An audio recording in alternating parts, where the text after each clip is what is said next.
Yesterday, the White House Office of Management and Budget said that the president would veto a standalone Israel aid package coming out of the House. Is that still the case? Yeah, that's still the case. I mean, this particular, you're talking about what the House put forth. Look, and you heard, I tweeted about this as the SAP came out as you just stated. Look, the president put forward, and I said this before, a national security supplemental. And the reason why the president puts forth a national security supplemental is because, like every other president, it is an emergency request. It is an important request on behalf of Americans and our national security.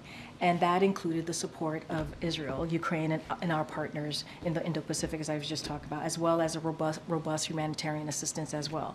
They are all important so that we can continue to move forward in these elements in a way that is important to our national security. And instead of working in good faith to address the most pressing national security challenges, the Israel-only supplemental is another cynical. It truly is a cynical political maneuver. That's how we see it. There's a way to deal with this in a comprehensive way, right? That's what this national security supplemental, not to do it in a piecemeal. That's not how we want to do this. We want to do this in a comprehensive way.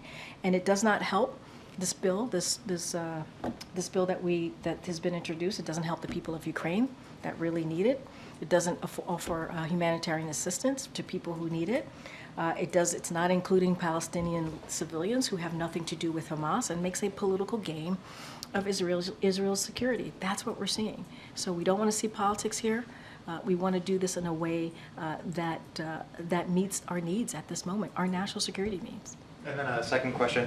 The president said last month that there was a crisis at the border. I know the White House is calling on members of Congress to, I think in your words, to put policy above politics.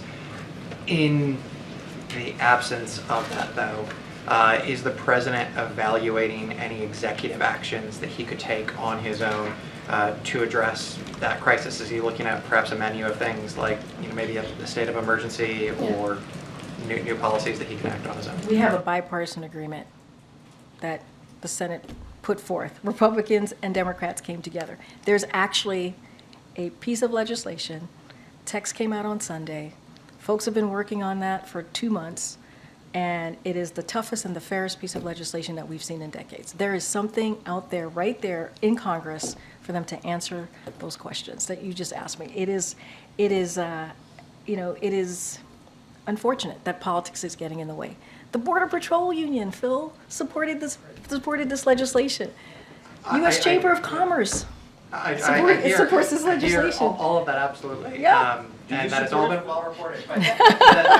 in terms of, generally the consensus is that this thing is either imploded or it's dead on arrival. And we can wait until there's an actual vote, but is there anything that the president himself is evaluating that he could do, assuming what we all expect is going to happens, which is that this bill does not pass? We want to see this agreement move forward. That's what we want. I don't have anything else to speak to. Go ahead, George.